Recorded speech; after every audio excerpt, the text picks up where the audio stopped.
Bismillahirrahmanirrahim. Alhamdulillah wassalatu wassalamu ala Rasulillah wa alihi wa sahbihi wa man walah.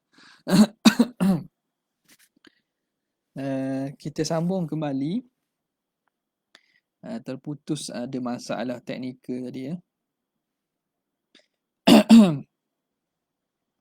Kita sambung pada kata muallif, kata muhasyi rahimahullahu taala wa qawluhu al-muta'alliqu. Kita buat di situ tak? Wa qawluhu al-muta'alliqu. Okay.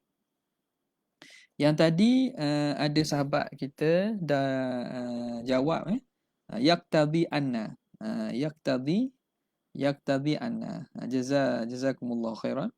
Yaqtadi anna, bukan annahu lah, anna. Okey. Kemudian kita sambung kembali qauluhu al-muta'alliq, yang berta'alluq. Al-muta'alliqu khitab yang berta'alluq. Qauluhu al-muta'alliqu sifatun kashifatun, sifat yang kashifah. Sifat kashifah ni apa? Sifat yang nak menerangkan hakikat sahaja. Dia bukan nak yang nak ihtiras ataupun nak mukharrij. Sifatun kashifah maksudnya dia makna kalau tak ada pun tak apa lah. Itu maksud kashifah. Dia menjelaskan dan menerangkan pada hakikat khitab itu. Khitab dia bertakluk dengan perbuatan, memang bertakluk. Ada takluk memang bertakluk. Kalam dia ada takluk lah. Jadi dia sifat yang mengkasyafkan, menjelaskan. Dia bukan nak keluarkan daripada sesuatu. Bukan nak mengeluarkan daripada sesuatu. Iaitu sifat quyud muhtaris, yang dapat nak mengeluarkan daripada sesuatu. Ini sifatun kashifah. Sifat yang hanya menerang tentang hakikat mausuf itu. Okay. Qauluhu al-muta'alliq sifatun kashifah laisat lil ihtiras. Bukan tujuan untuk mengihtiras, untuk mengenepikan, untuk mengecualikan hak lain. Faham tak? Contoh kita kata sifat kashifah macam mana? Bila kita kata air tak? Air apa? Air kopi. Jadi air kopi, sifat kopi. Tak boleh kata tak sifat. Air manis. Air manis. Jadi manis itu sifat pada air. Ia bukan sifat kashifah. Sebab apa? Sebab manis itu bukan sifat asal air. Tak? Bukan sifat asal air. Dia itu hanya nak mengeluarkan. Air manis itu maknanya tak termasuk air yang masing dan seumpamanya. Adapun sifat kashifah dia sekadar nak menerangkan tentang hakikat mausuf saja. Dia tidak ada peranan ihtiras nak mengeluarkan yang lain. Laisat lil ihtiras an syai'in, bukan kerana nak mengenepikan, mengecualikan daripada sesuatu. Kenapa? Li'anna kalamahu ta'ala, kerana kalam Allah Ta'ala la yakunu illa muta'alliqan, tidak adalah kecuali dia itu mesti bertakluk. Bila kita kata sifat kalam memang bertakluk. Dah kenapa kita buat lagi al-muta'alliq, kita datangkan sifat. Itu panggil sifat kashifah saja. Sifatun kashifatun. Okey. Apa kata lagi kemudian? La yakunu illa muta'alliqan. Kerana kalam Tuhan tu tidak adalah kecuali dia itu bertakluk. Imma ta'alluqan tanjiziyan, sama ada bertakluk sebagai ta'alluq. Contoh sifat kashifah kita kata tadi, air cecair. Air yang cair. Nampak tak? Itu sifat kashifah tu. Air yang cair. Cair itu sifat pada air. Adakah nak mengeluarkan air yang tidak cair? Kalau tidak cair, tak panggil air. Jadi, lain dengan air manis. Boleh nampak tak? Air manis. Air yang manis. Manis itu sifat yang muhtaris, yang nak mengeluarkan hak lain. Maknanya terkeluar daripada air manis, air hak tak manis, air hak pahit, air hak masing. Tapi bila kata air yang cair, cair yang cair itu memang sifat air dah. Ia hanya nak terang saja. Okay, jelas Imma. Jadi kalam Allah Ta'ala tidak adalah ia kecuali bertakluk. Sama ada takluk tanjizian, takluk secara langsung, terus secara langsung. Bin nisbati, itu nisbah pada apa? Bin nisbati lil amri wan nahyi, nisbah kepada amar dan nahyun, suruh dan larang. Ia bertakluk tanjizi, makna secara terus. Tak, kalam Allah Ta'ala bertakluk tanjizi hadis. Apabila ada ma'mur ataupun manhi, benda yang dilarang itu, maka Allah Ta'ala menyuruh langsung dan melarangnya langsung. Binisbati lil amri wan nahyi. Au ma huwa a'ammu, atau perkara yang lebih umum. Binisbati li ghairiha, nisbah kepada selain daripada amar dan nahi. Ini kembali kepada sifat kalam yang akan disebut nantilah. Kalam ni ada berapa ta'alluq? Nampak tak? Ta'alluq tanjizi qadim, ta'alluq tanjizi hadith. Jadi benda itu akan dibincangkan nanti. Cuma dia bawa dululah perbincangan, kerana ini berkaitan dengan khitab kan. Khitab ni kita kata kalam Allah Ta'ala.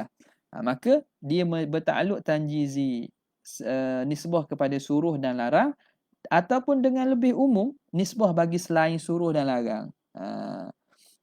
Wa innama dzakarahu, hanya senya musannif menyebutkannya. Sebut juga al-muta'alliqu itu. Padahal dia sifat kasyifah aja. Disebut sebab apa? Liyu'alliqa bihi, supaya dia dapat menta'alliq, mengikat dengannya, mengkaitkan dengannya qaulahu bi af'al. Kayak gini lepas ni nak sebut kan, al-muta'alliqu bi af'alil mukallafi. Jadi nak mengkaitkan dengan perbuatan mukallaf, maka dibuat datang sifat al-muta'alliqu. Liyu'alliqa, supaya dapat dia kait, dia ta'liqkan perkataannya nanti bi af'alil mukallafi. Okey, jelas. Ila akhirih. Wa ta'alluquhu, dan ta'alluqnya, ta'alluq apa? Ta'alluq kalam. Ta'alluquhu ta'alluqud dalalatin. Bermula ta'alluq kalam ialah ta'alluq dalalah. Ta'alluq kalam, ta'alluq dalalah.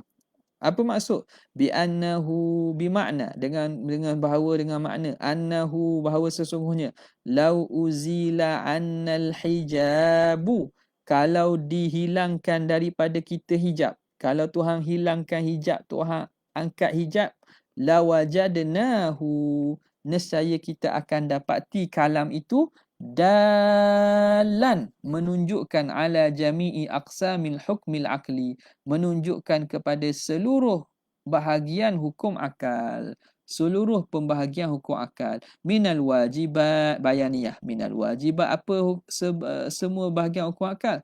Minal wajibati wal jaizati wal mustahilat, daripada perkara yang wajib, perkara yang harus, dan perkara mustahil. Ini sebagaimana takrif biasa bagi sifat ma'ani. Tak? Apa nama ni? Sifat ma'ani iaitu sifat yang maujud. Sekira-kira kalau diangkat daripada kita hijab, nescaya kita akan ada dia. Benda itu benda yang ada, yang mafhum lain daripada zat. Ini kena nantilah kalau ikutnya nak terang panjang di sini, mungkin dalam sifat ma'ani nanti kita akan terang panjang, sebab sebahagian daripada kita dia menekankan maknanya seakan-akan sifat ma'ani ni dia makna boleh tengok asing. Boleh tengok asing, boleh nampak asing. Nampak tak? Jadi kalau makna sebegitu, itu tidak sesuai begitu dengan Allah Subhanahu Wa Taala. Jadi apa maksud ulama? Lau uzila annal hijabu la ra'ainahu. Kalau diangkat hijab daripada kita, nescaya kita akan nampak. Faham sini apa? Kenapa? Kerana nak menunjuk bahawa sifat ma'ani, sifat yang maujud, yang mafhumnya lain daripada mafhum zat. Dan dia ada tak? Dia ada. Ada setara mana? Ada sungguh tifil kharij. Sehingga kalau diangkat hijab nampak. Jadi ada sebahagian kadang wallahualam, kalau harapnya tak berlaku lah. Dia kata kalau Tuhan angkat hijab, kita nampak sifat kudrat di Tuhan tu. Kita nampak sifat kudrat di Tuhan tu. Kita nampak sifat basar di Tuhan tu. Oh, nampak tak? Jadi kalau kalau kita main tasawuf akal tu nampaknya macam guana gitu. Adakah itu yang cuba nak disampaikan dalam oleh kalangan ulama? Nampak. Kita nampak zat Tuhan, betul-betul nampak pula kudrat ada Tuhan tu. Kita nampak pula sifat samuk ada Tuhan tu. Kita nampak pula sifat basar ada Tuhan tu. Jadi waktu yang kadang-kadang kita mentafsirkan ikut kita. Kita kita tak tengok murad ulama kalam apa maksud lau uzila annal hijabu la ra'ainah. Itu nak menyatakan bahawa hakikat wujud sifat ma'ani wujudnya wujud yang betul-betul maujud fil kharij. Okay. Tapi jangan kita lupa bahawa sifat-sifat ini tidak akan dia berasing daripada Allah Ta'ala. Sifat Allah Ta'ala ni tidak akan berasing daripada Allah Ta'ala. Jadi, adakah sebab apa? Sebab perkataan bila kita nampak zat Tuhan dan kita nampak kudrat Tuhan. Makna ada dua benda kita nampak. Ada dua benda yang kita nampak. Jadi hak ni ambil mana ni? Ambil mana kata dari segi huraian yang kita faham daripada sebahagian yang menghuraikan itu. Ambil mana bahawa ada dua benda yang kita nampak. Kita nampak zat Tuhan dan kita nampak kudrat Tuhan. Kita nampak zat Tuhan, nampak samuk Tuhan. Nampak zat Tuhan, nampak basar Tuhan. Itu kadang-kadang sebab apa? Sebab kita tak faham apa murad daripada kalam lau uzila annal hijab. Nampak? Jadi yang nampaknya zat Allah Ta'ala yang bersifat dengan kudrat. Nampak tak? Yang bersifat dengan kudrat, iradat. Bagaimanakah kenampakan ataupun kewujudan sifat ma'ani itu luar daripada akalan kita. Luar daripada pemahaman akal kita. Jadi hak tu jangan kita hurai lebih-lebih lah. Jangan hurai lebih-lebih. Jadi kalam para ulama bila menyatakan sifat ma'ani, apa sebab dia datangkan lau uzila anal hijab, nak mengatakan dia tak sama hakikat sifat ma'ani ni dengan sifat lain. Tak sama. Sifat lain kalau ikutnya dia tidak ada fil kharij. Dia benda yang bukan maujud. Dia tidak ada pada wujud. Hanya yang dipaham pada akal. Nampak? Jadi jadi panjang pula. Tak apalah, mungkin kita akan tu balik. Jadi ini berkait dengan perkataan Muhasyi lau uzila anal hijab lawajadnahu. Nescaya kita akan dapatinya dalan ala jami'i aqsami al-hukmil aqli. Dia menunjuk kepada sekalian hukum akal daripada wajib, harus dan mustahil. Wa ma'lumun, dan telah maklum annal muta'alliq,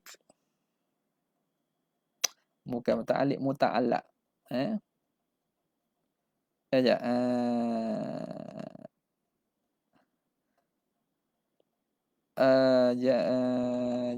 Wa ma'lumun anna muta'alliqu, yang berta'alluq itu. Wal mukhatabah bihi, dan yang dikhitab dengannya. Muta'alliq ni yang berta'alluq. Wa ma'lumun annal muta'alliqa, dan telah maklum bahawa yang berta'alluq. Wal mukhatabah bihi, dan yang dikhitab dengannya. Apa benda hak Tuhan khabar tu? Huwal kalamun nafsi, iaitulah kalam nafsi. Jadi kalam nafsi itu yang berta'alluq dan kalam nafsi itu yang Allah Ta'ala khitab dengannya. Tuhan cakap dengan apa? Iaitu dengan kalam nafsi. Huwal kalamun nafsi. Sawa'un, ini ta'mim, sama ada. Sawa'un kulna, maka sama adalah kita katakan innal hukma, bahawa hukum itu qadimun au hadithun. Sama ada hukum tu baharu atau qadim, sama je. Muta'alliq dengan mukhatab bihi kalam nafsi. Kalam nafsi ni azali lah. Tak kira lah kita nak kata apa yang lahir daripada kalam nafsi hukum tu qadim juga ataupun baharu. Jadi hak tu yang muta'alliq dan mukhatab bihi. Lal lafziyu. Bukan kalam lafzi. Ataf pada sini. Huwal kalamun nafsi la lafzi, bukan kalam lafzi. Kenapa? Li'adami munasabatihi huna, kerana tak munasabah di sini. Bukan kalam lafzi tu bertakluk tu. Nampak tak? Bukan kalam lafzi tu bertakluk. Yang bertakluk ni kalam nafsi. Jadi bukan kalam nafsi, kerana tidak munasabah menghendak makna itu di sini. Wa qawluhu bi af'alil mukallafi, dan kata syarih berkait dengan perbuatan mukallaf. Kharaja bihi, maka keluar dengannya khitabullah ta'ala al-muta'alliqu bidhatihi wa sifatihi wa zawatil mukallafin. Maka keluar khitab Allah Ta'ala yang berkait dengan zat Tuhan, sifat Tuhan dan zat-zat para mukallaf, wa sifatihim, dan sifat-sifat. Sifat-sifat mukallaf. Wal jamadat, dan juga benda-benda hak tak bernyawa. Tu tak kait lah. Itu bukan hukum syarak lah. Nampak tak? Sebab ia tidak berkait dengan perbuatan mukallaf. Tak berkait dengan perbuatan mukallaf. Contoh lain, contoh apa ni? Benda-benda yang tak bertakluk dengan, dia bukan hukum syarak ni. Kamadluli, seperti apa yang dipaham. Madlul, apa yang ditunjuk oleh kalimah perkataan la ilaha illallah wa khaliqu kulli syai'. Itu ayat Quran ni. Ini bukan hukum syarak. La ilaha illallah wa khaliqu kulli syai'. La ilaha illahu. La ilaha illahu wa khaliqu kulli syai'. La ilaha illallah. Allahu la ilaha illa huwa khaliqu. Salah baca, minta maaf. Allahu la ilaha illa huwa khaliqu kulli syai'. Allah tiada Tuhan kecuali Dia yang mencipta segala sesuatu. Okey. Jadi apa yang dipaham tu adakah berkaitan perbuatan manusia? Tak berkaitan perbuatan mukallaf. Dia bukan hukum syarak lah.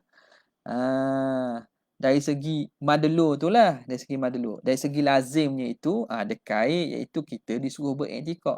Walaqad khalaqnakum. Sungguhnya kami telah mencipta kamu. Ai zawatakum. Kami mencipta zat-zat kamu. Kami cipta zat kamu. Wasifatikum, dan sifat-sifat kamu. Ini juga tak berkait dengan perbuatan mukallaf. Wa yauma nusayyirul jibal, hari di mana kami menjalankan bukit bukau. Bukit itu jadi cair, jadi larut, jadi bergerak.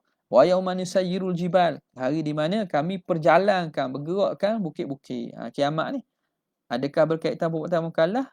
Tidak. Fala yusamma dzalikan hukman syar'iyyan, tidak dinamakan demikian itu hukum syarak. Wa kadza al-muta'alliqu bi dzawatil hayawanat. Begitulah juga yang berkait dengan zat-zat haiwan, wa af'aliha, dan perbuatan haiwan, wa sifatiha, dan juga sifat haiwan. Qaqouli ta'ala, wallahu khalaqa kulla dabbatin mimma. Allah Ta'ala menciptakan setiap binatang itu daripada air. Itu bukan perbuatan mukallaf. Wa qawlihi ta'ala, wallahu bikulli syai'in alim. Allah Ta'ala dengan setiap sesuatu maha mengetahui. Wa baqiya fil haddi. Dan baki lagi, tinggal lagi. Nak berhenti mana ni? Fil haddi qisasu af'alil mukallafin.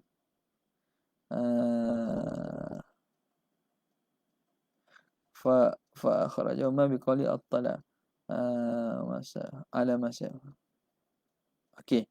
Sikit lagi Wa baqiya fil haddi, tinggal lagi daripada had itu dalam ta'rif itu, qisasu af'alil mukallafin. Kisah af'alil mukallafin. Kisah perbuatan mukallaf. Wal akhbar al-muta'alliqatu bi af'alihim, dan cerita-cerita yang berkaitan dengan perbuatan mereka. Ada. Jadi adakah itu termasuk juga kisah-kisah perbuatan mukallaf ataupun cerita-cerita yang berkait perbuatan mukallaf? Adakah itu termasuk dalam hukum syarak? Contoh apa? Kaqaulihi ta'ala wallahu khalaqakum wa ma ta'malun. Allah mencipta kamu dan apa yang kamu buat. Itu cerita mengenai perbuatan mukallaf tu. Wa qauluhu faman taba min ba'di zulmihi wa aslaha fa innallaha yatubu alaihi. Ini salah siapa yang bertaubat setelah melakukan kezalimannya, maka wa aslaha, lalu dia mengelokkan amalan, fa innallaha yatubu alaihi, sungguhnya Allah Taala memberi taubat ke atasnya. Perbuatan mukallaf juga tu. Wa qawlihi innal ladzina amanu wa 'amilus solihati kanat lahum jannatul firdausi nuzula.